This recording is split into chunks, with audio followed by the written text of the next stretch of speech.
los conceptos de lo que es epidemia, brote endémico, esto tenerlo bien claro, bien, y a tener claro también esto de la multicausalidad. Chicos, en una enfermedad siempre hay muchas causas, no es algo que, no es algo que pasa solamente por una causa, siempre son muchas las cosas que nos van a enfermar, ¿bien? Tanto lo ambiental como nuestro físico mismo, ¿ah? O lo que nos tengamos alrededor, etcétera. Bien. A ver. Otra cosa, por ejemplo, aquí tienen dentro la multicausalidad de la pandemia, léanlo. Luego tenemos esta famosa cadena epidemiológica, que eso sí hay que tenerlo bien claro, ¿no? Cómo funciona.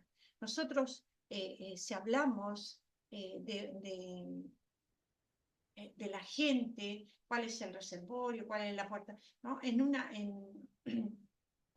una cadena epidemiológica va a haber algo que va a infectar, va a haber una vía de salida, ¿no? ¿Cómo se va a contagiar? En el caso, por ejemplo, del COVID, esperen que avance un poquito, ustedes tienen esta imagen en la unidad bibliográfica, bien, tenemos un agente que causa, ¿bien? Entonces, este agente causal, que en este caso es el SARS-CoV, ¿no?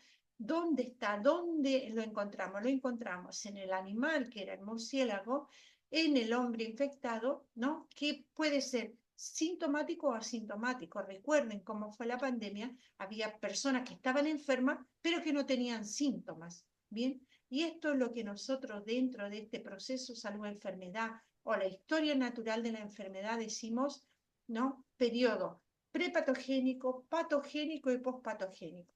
Cuando hablamos de periodo patogénico, vamos a tener uno asintomático y otro sintomático.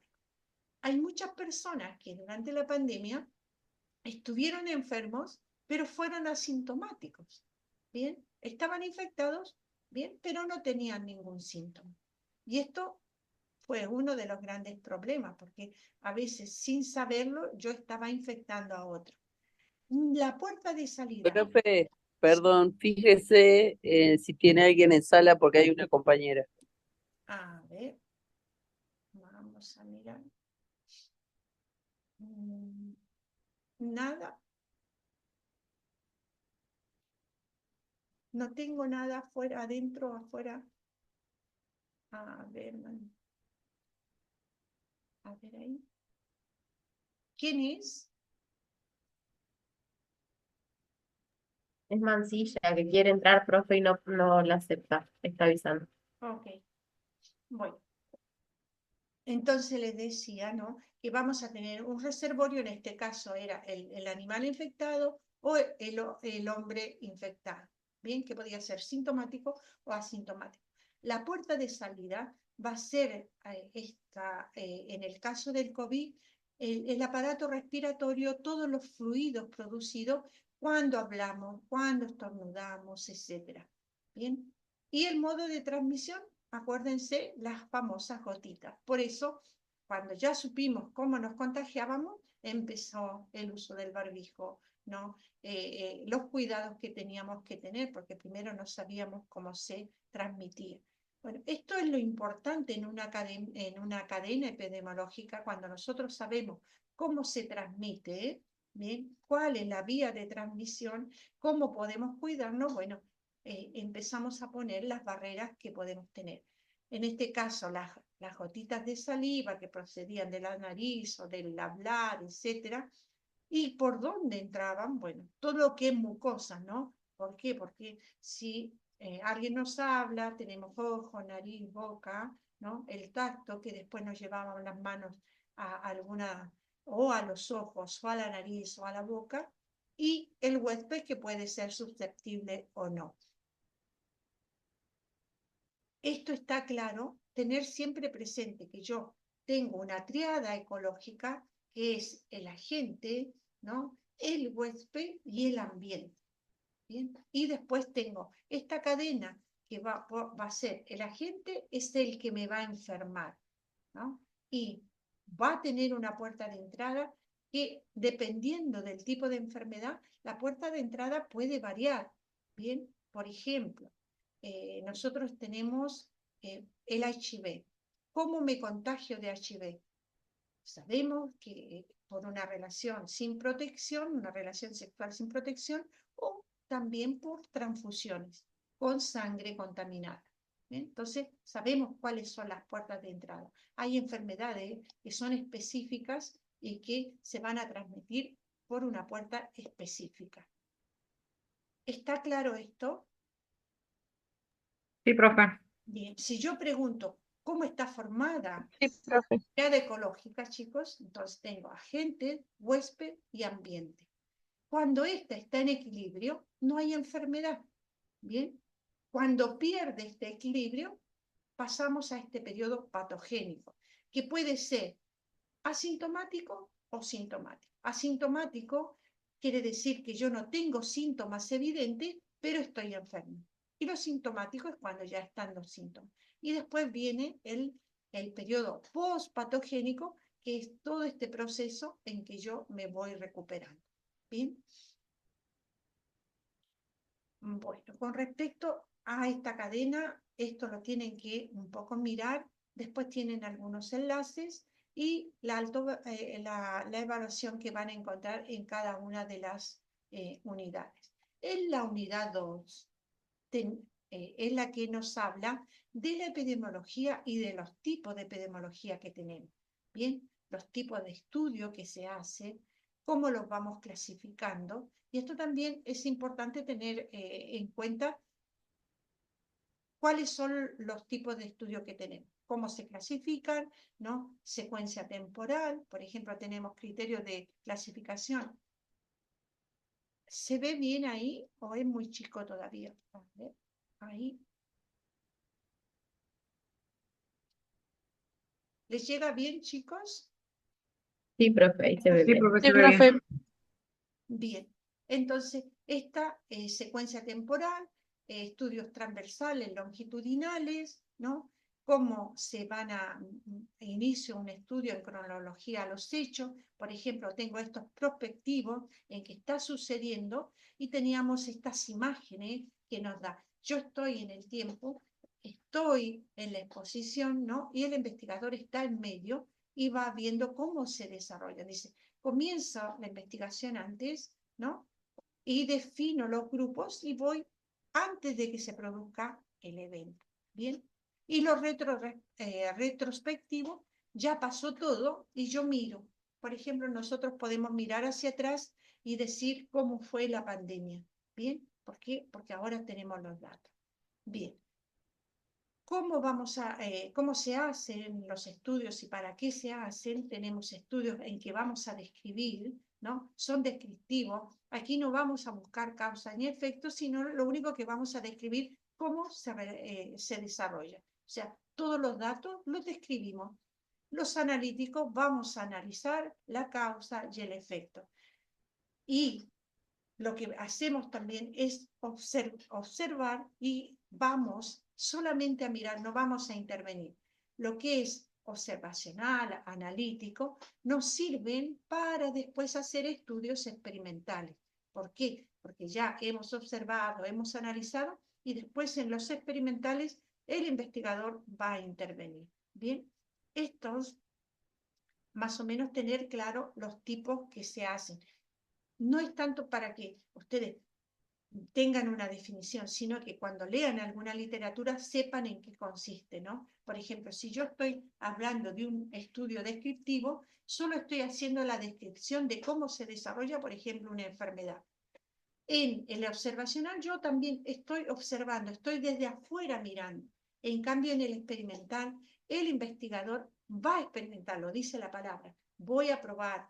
Por ejemplo, cuando fue la pandemia, fueron probando y teniendo grupos de prueba para las vacunas, ¿no? Y fueron observando cómo esto se iba relacionando.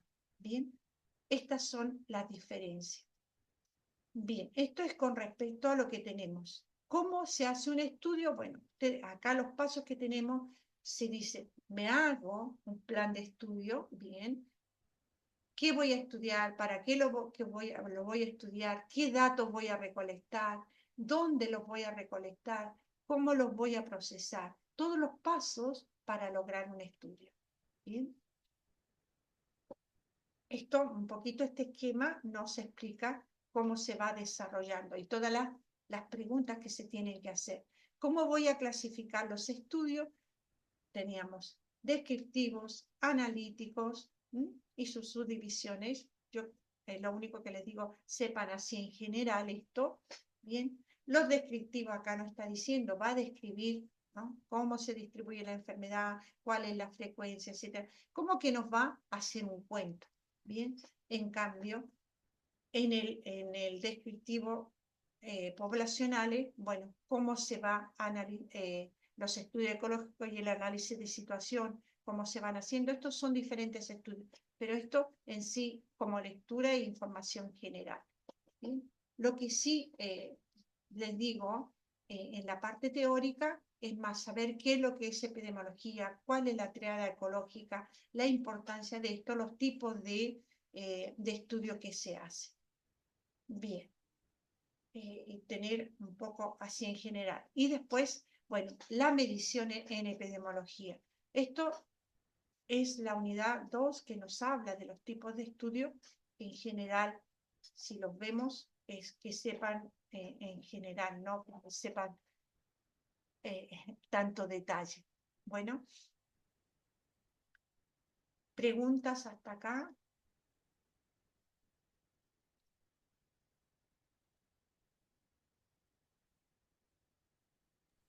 No, profe, se entiende. ¿Se entiende? Bueno. Después tenemos como unidades, ¿no? Aquí estamos las dos. Vamos a ver. Ustedes tenían en el material de consulta, ¿no?, dentro de las unidades, por eso insistía un poquito que las vayan viendo, lo que es las mediciones en epidemiología. También hablamos de demografía, ¿se recuerdan? La unidad 3. Sí, la unidad 3 habla de la demografía. Demografía, bien. Esto también tener en cuenta qué es lo que significa demografía, qué es lo que hace la demografía. Bien, recuerden que es el estudio de las poblaciones, bien, cómo lo voy a estudiar. Esto también es importante tener en cuenta las definiciones, las características que voy a estudiar, por ejemplo, de una población, cómo se mueve, la cantidad de mujeres, la cantidad de varones, la cantidad de adultos, la cantidad de niños, etcétera. Bien, las diferentes descripciones que puedo estudiar o ver, o los aspectos biológicos, ¿no?, propios del individuo. Por ejemplo, yo puedo estudiar una población en su edad, en su sexo, perdón, cómo es su estado nutricional. Bien, entonces, desde acá me van a servir todas estas definiciones de los estudios para ir clasificando las poblaciones y sus modos de estudiar. Acá nos dice que la demografía es descripción, bien, de las características de las poblaciones, o sea, cómo las voy a estudiar o cómo está formada una población. Bien, eso es en general lo que nos habla de demografía. Después, ¿qué puedo hacer dentro de un estudio? Bien, es la ciencia que tiene por objeto el estudio de las poblaciones humanas. Bien, ¿no? Y aquí yo voy viendo cómo puedo estudiarla desde la vista, principalmente, que es cuantitativo, su dimensión, su estructura. ¿Se acuerdan que yo les decía, les mostraba también estas pirámides de estructura? Cuando tengo diferentes tipos de pirámides, voy identificando si la población es joven, si la población es estacionaria, o si hay una población que ya es mayor, ¿bien? O está en su pleno desarrollo. Entonces, la demografía se va a encargar de cuantificar los aspectos poblacionales, como nos dicen, el volumen, la estructura, cómo está distribuida en una zona geográfica, por ejemplo. Bien, si nosotros miramos la estructura de la nación argentina, podemos decir que hay una gran concentración de población en la provincia del centro, sobre todo en Buenos Aires, y después hacia el norte bastante población, pero hacia el sur muy poca población, así hablando en modo general. Bien, podemos también ver los cambios que va sufriendo la población.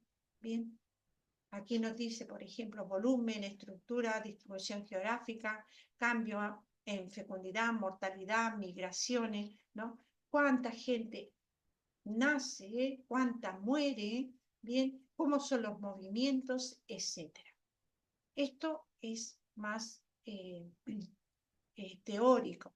Bien, tenemos tipos de fuentes de donde sacamos primarias, es el dato que yo puedo constatar, ¿no? El que tengo hacia mano, y la fuente secundaria, que generalmente es todo lo que yo saco de registros o de censos, etcétera. Bien. Aspectos demográficos, el volumen, el crecimiento poblacional. A ver qué más tenemos acá. ¿Qué es lo que es una transición demográfica? Esto también es importante tener el concepto de lo que es la transición. Cómo pasamos de un periodo preindustrial a uno industrial y uno postmoderno, ¿no? Cómo se ha ido evolucionando y cómo tenemos muchos nacimientos, pero al mismo tiempo muchas muertes, y después esto se va nivelando. Bien.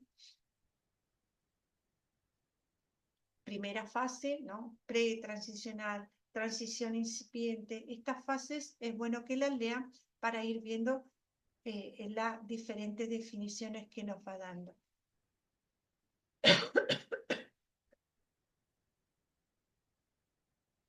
Preguntas, dudas, porque si no, la próxima clase la dejamos solamente para los ejercicios. Profe, ¿el parcial va a ser de 150 preguntas más o menos? Más o menos. No. ¿Va a ser muy largo? No, creo que tienen como 15 preguntas o 20, no más.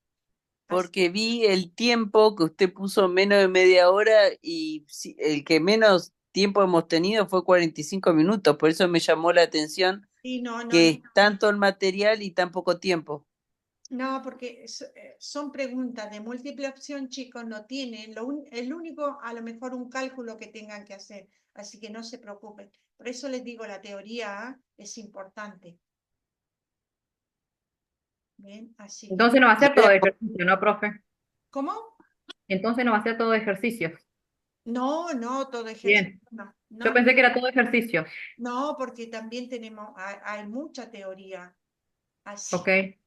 bien. Profe, yo voy a confiar en usted, ¿eh? Por favor, no me falle, ¿eh?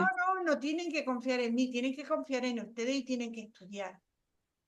Sí, sí, de eso nos encargamos, pero que no nos haga con esas preguntas más raras que no sabemos qué contestar después.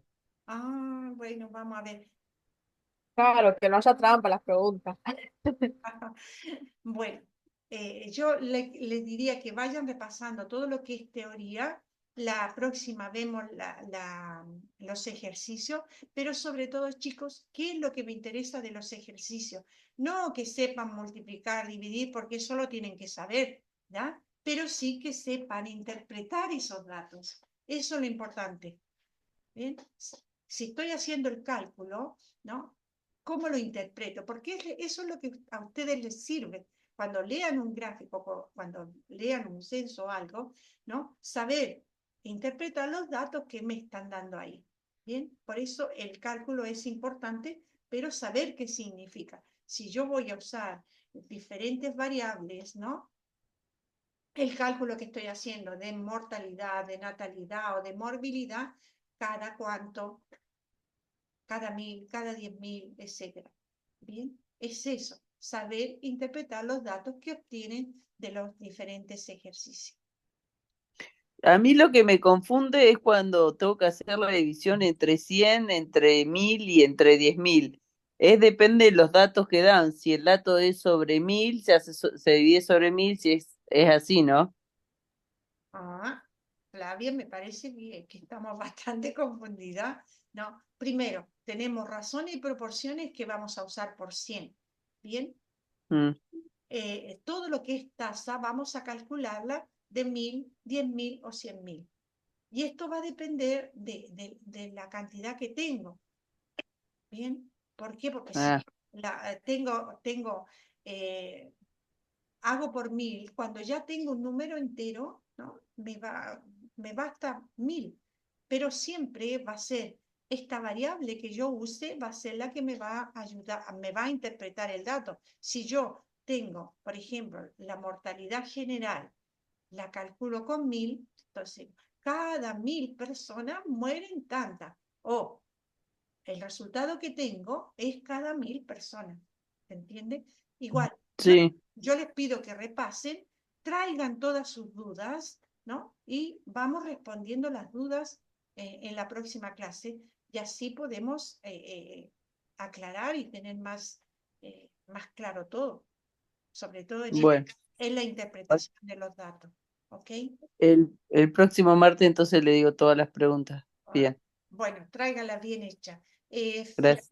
Fernández, Paco Fernández, ¿no está? Reyes, tampoco. Y después, ¿qué más me falta? Después los demás están. Bueno, chicos, quedaríamos hasta acá. Y por favor, Bueno, profe. el próximo martes, todas las dudas y así. Cuando tengamos el parcial, chicos, no nos vamos a conectar para que ustedes hagan solamente su parcial. Yo paso la asistencia con quien hizo el parcial. ¿Bien? Bueno, profe. Bueno, buenas noches. Bueno, profe. Nos vemos, chao, chao. Chao, chao. Profe, Chao, chao. profe, fíjese que ahí en la bandejita de entrada de mensajes hay Mica le quiere hablar, creo. Ok, ahora miro. Profe, y yo le quería preguntar si me puso el presente. ¿Tu apellido?